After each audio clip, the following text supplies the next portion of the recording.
ready to explore the Hebrew roots of your Christian faith? Then grab your Bible and let's get started.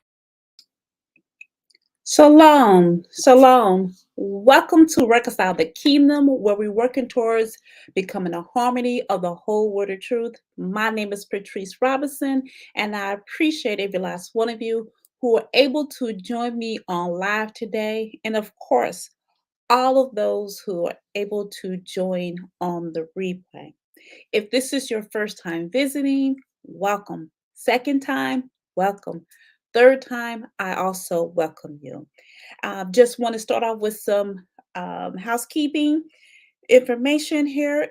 At the bottom of your screen, you always will see the little prompts to be able to help get us through the live premiere. And don't forget our YouTube things, our Facebook things that we need to do as a way of showing your support. I really appreciate everyone who's able to and willing to hit that subscribe button and join in on us on a regular basis. We are here, at least I am here, at 7 o'clock p.m. on Tuesdays and 10 o'clock a.m. on Saturdays. I am here. So I greatly appreciate that. Now, we always start off with a recap from chapter 16 of Genesis. We're going to jump right on in. So in chapter 16, we basically have Abram. We have Abram's household. That means Abram and Sarah coming together in cooperation and agreement for Hagar to be the surrogate mother, basically bearing the children of Abram. So why did they come up with this? Well, it's been about 10 years since they've been in the land of Canaan, and Sarah has not bear any children. So she thought maybe if we have Hagar, her handmaid, go into her, maybe this is how the promise is going to come to pass. Remember, this promise so far is only given to Abram, and that promise is that his seed will be as large as the dust of the earth and the stars in the sky. So that is a huge amount of people, and it's nations with the S. So most definitely they were trying to make this come to pass. But the issue that we don't see that is written, and we can't confirm that it did not happen because not every word that everyone did is written. But we don't see Abram or Sarah reaching out, praying, consulting to the Father about what they're going to do, what direction for them to follow. But what we do see in chapter 16 is that Ishmael is born. And now we have Abram at 86 years old having his first child. And that's how we ended with chapter 16. I hope you have your Bible in front of you. We're jumping into Genesis chapter 17, and we are going to finish that. At the end, you have an opportunity to ask questions. So you most definitely can ask questions on today, and I appreciate those. And you have an opportunity to ask questions on the replay. And I usually address those questions with no issue as I see them. So Genesis chapter 17, it reads as, and when Abram was 90 years old and 9, Yehovah appeared to Abram and said unto him, I am the Almighty Elohim. Walk before me and be thou perfect, be thou complete, be thou sound, and I will make my covenant between me and thee, and I will multiply thee exceedingly.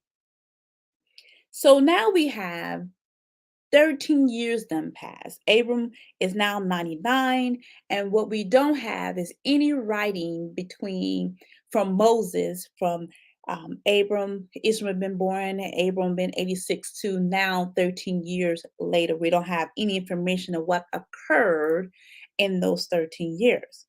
But we do have Yehovah now making a covenant between them.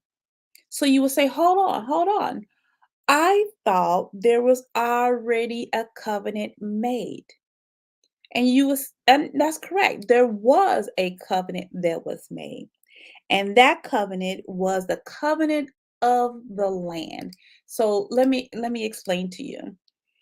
In Genesis 15, let's just go over there. Genesis 15, um, verse 8. It's in verse 8.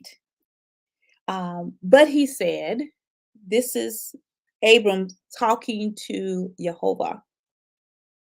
But he said, Yehovah Elohim, how may I know that I will possess it? And so Yehovah says, on that day, Jehovah made a covenant with Abram, saying, to your descendants I have given this land, from the river of Egypt as far as the great river, the river Euphrates, the land of the Canaanite, the Kenizzite, the Canaanite, the Hittite, the Perizzite, the Rephaim, the giants, and the Amorite, and the Canaanite, the Girgashite, and the Jebusite. So this covenant that Jehovah made back in Genesis 15 was the covenant that Abram was asking, how do I know this is for me? I'm going to possess this land. So this is the covenant that you see, that blood covenant of him slicing the animals one on one side. This is on one side on large animals, the herd. And then you have the birds, which we know he didn't slice. So that's the covenant that he made in chapter 15. So this covenant that's made in chapter 17 is a different covenant. So let's get an understanding of what this covenant was about. So let's just read this, and we're on verse number 3. And Abram fell on his face, and Elohim said,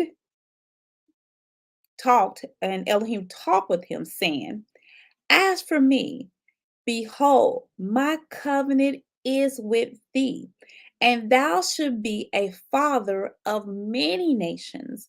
Neither shalt thou name any more be called Abram, but thy name shall be Abraham. For a father of many nations have I made thee, and I will make thee exceedingly fruitful, and I will make nations of thee, and kings shall come out of thee.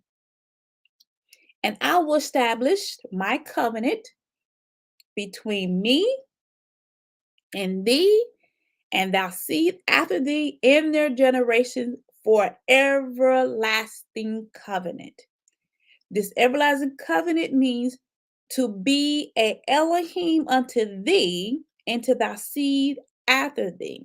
So this everlasting covenant that he's presenting, that Jehovah is presenting to Abraham, is I will be your Elohim and an Elohim to your seed, and for all of those for everlasting covenant. This is the everlasting covenant that He will be our Elohim. Because remember, there are many Elohims, meaning gods. There are many gods out there that people can choose from, but He said that I am. Well, they're really not gods because it's only one Elohim. They're just idols. So there's other idols that people can choose, but He is the only and true Elohim. And verse 8, and I will give unto thee and to thy seed after thee the land wherein thou art a stranger, all the land of Canaan, for an everlasting possession. I will be their Elohim. And Elohim said to Abraham, thou shalt keep my covenant, therefore thou and thou seed after thee in their generations. This is my covenant. So now we're about to hear what this covenant is by Elohim himself. This is my covenant, which ye shall keep between me and you and thy seed after thee. Every man child among you shall be circumcised. I think I should read that again. This is my covenant which ye shall keep between me and you, and thy seed after thee. Every man child among you shall be circumcised.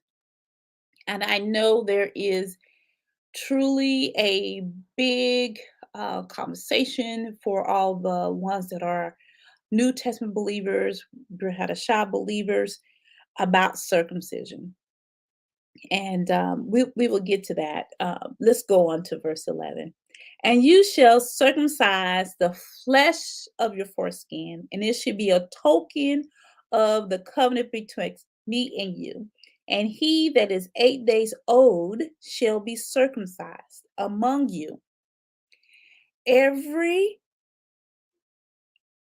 man child in your generations, he that is born in your house or brought with money of any stranger which is not of thy seed. He that is born in thy house and he that is brought with thy money must needs be circumcised, and my covenant shall be in your flesh for everlasting covenant. And the uncircumcised man child whose flesh of his foreskin is not circumcised, that soul should be cut off from his people. He have broken my covenant.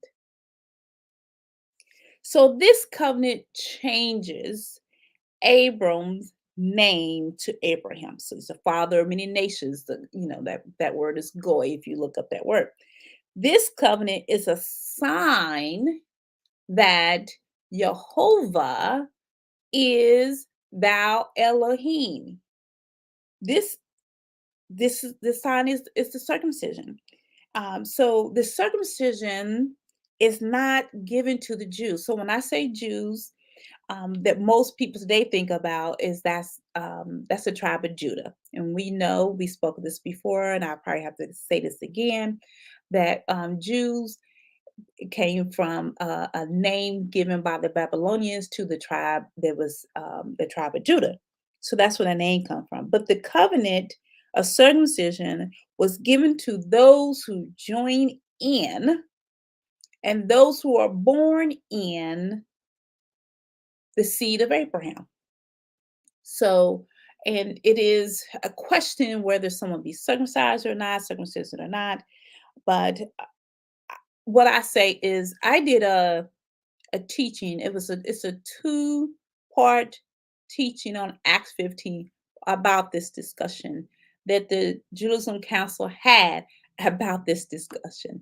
So I'm going to recommend that you watch that, and I'm also going to put it in the description box so that you can click on it and watch that. So I'm not going to get deep into that because I know eventually when we get to Acts, we're going to go deep into that conversation, and also when we get into the book of Exodus and Numbers, Deuteronomy, when we get there. So just watch Acts 15, and then you can come back to this when you need to. And Elohim said unto Abraham, as for Sarah, thy wife, thou should not call her name Sarai, but Sarah shall her name be, and I will bless her and give thee a son also of her. Yea, I will bless her, and she shall be a mother of nations, and kings of people shall be of her, which is the same covenant that he made with Abram the first time. Now we're hearing that Sarah will be able to have a child years later. Then Abraham fell upon on his face and laughed and said in his heart, shall a child be born unto him that is 100 years old, and shall Sarah that is 90 years old bear? Was this a laughter of thanks or a laughter of doubt? So that's the question that many of us have. Is this a doubt that came from Abram? So what we don't have, we do not have Yehovah correcting Abram at all, like we will see as we continue on how he corrects Sarah for laughing. So maybe this laughter that Abraham is having is not about doubt or questioning. Could this laughter be about joy? And that's something that I believe that Abraham wanted from the beginning, is for Sarah to be able to bear his children. So finally, this is happening for us. And he's, laughing out of joy. He's 100, Sarah's 99 years old. I could understand if this was a question, because for many, this would be a miracle. But if we think about Abraham's bloodline, is that Abraham's grandfather, Nahor, I mean, it was about 19 years old when he had Terah. And even if you go just one generation before Nahor, if you go to Sereg, which is Nahor's father, he was about 200 years old. So it was just going through those two generations or examples of fathers becoming fathers at a older age. So it could be a laughter of, yes, this is what I've been wanting since the beginning, since I received that promise. So they had to wait up on Jehovah's timing. Verse 18, and Abram said unto Elohim, oh, that Ishmael might live before thee. So we now have Abraham interceding for Ishmael, because what Abraham just heard was Sarah is going to bear the child that will become the kings will come out of her, and many nations will come out of her. Nothing mentioned about Hagar, who happened to have his firstborn child. So now he's interceding of how might Ishmael, where Ishmael gonna fit in this, because he is his son. So he's interceding and asking Yehovah about about Ishmael, because you know he loved his son. Although he's not the promised child, he still loved his son. Verse 19. And Elohim said, Sarah, thy wife, shall bear thee a son indeed, and thou shalt call his name Isaac.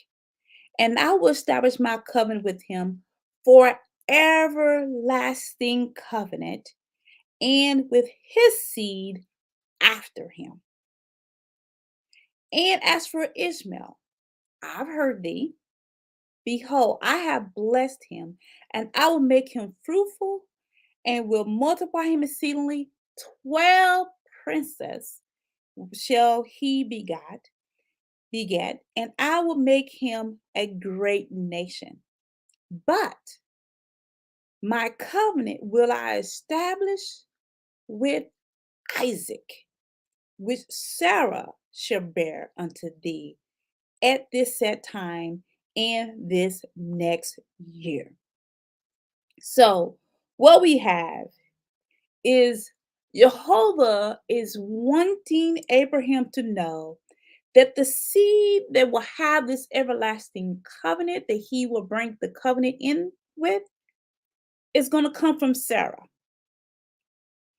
They are the ones who's going to inherit the land.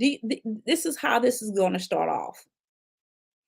Here we have Jehovah giving the child a name, Isaac. So this is the same thing we have with Ishmael.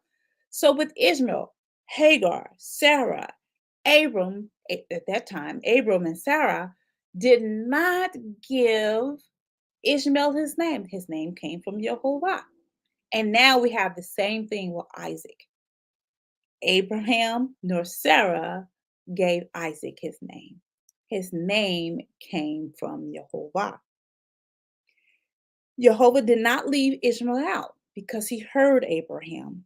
And so he will bless him to have 12 princes, and he will be a great nation Although he's not a part of the promise, he's still a child of Abraham.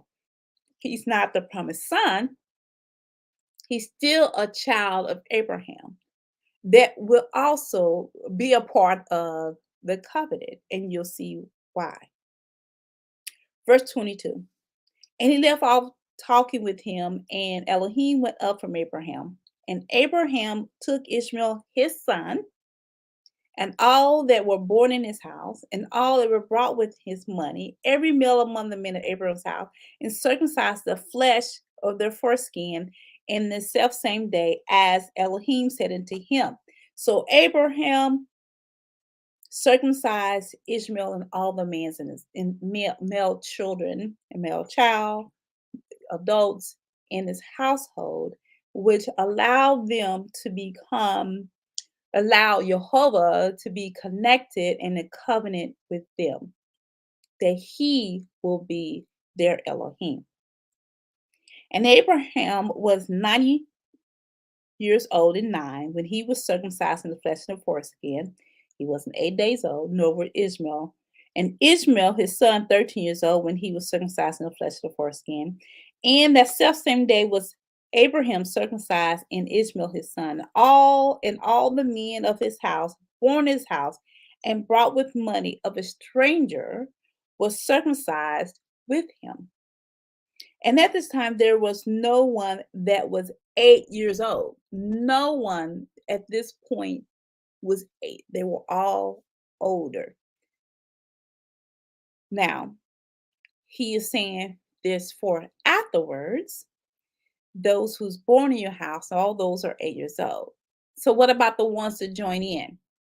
Well, just like we see this joining in right now, that can happen at any age. So Abraham followed Yehovah's instructions at 99 years old, Ishmael 13, and he didn't stop there. He circumcised every seed that was brought in his house, that was born in his house. All of them were circumcised. So he completed the instructions from Yehovah for this covenant. And again, I do recommend all of those who question circumcision as part of the covenant and think there's only the covenant that was through Moses. And that just want to say this: Moses was a scribe, he was not the lawgiver. Yehovah was the lawgiver. So just keep that in mind. So if I don't see any questions or any comments or anything that needs to be addressed on today, don't forget you have an opportunity to ask questions on the replay. And I usually respond to those questions. And if I missed one of your questions, you most definitely could let me know that. I would take a look if there's any questions that I have missed. Now, as always, man does not live by bread alone, but every word that proceeds out of the mouth of Yehovah. So I pray that you have a blessed rest of the week. And don't forget to join me at 10 o'clock a.m. on Saturday as we are going straight into season 3 of What You Should Taught. I'm very excited about the next season and look forward to seeing you on Saturday at 10 o'clock a.m. Thank you.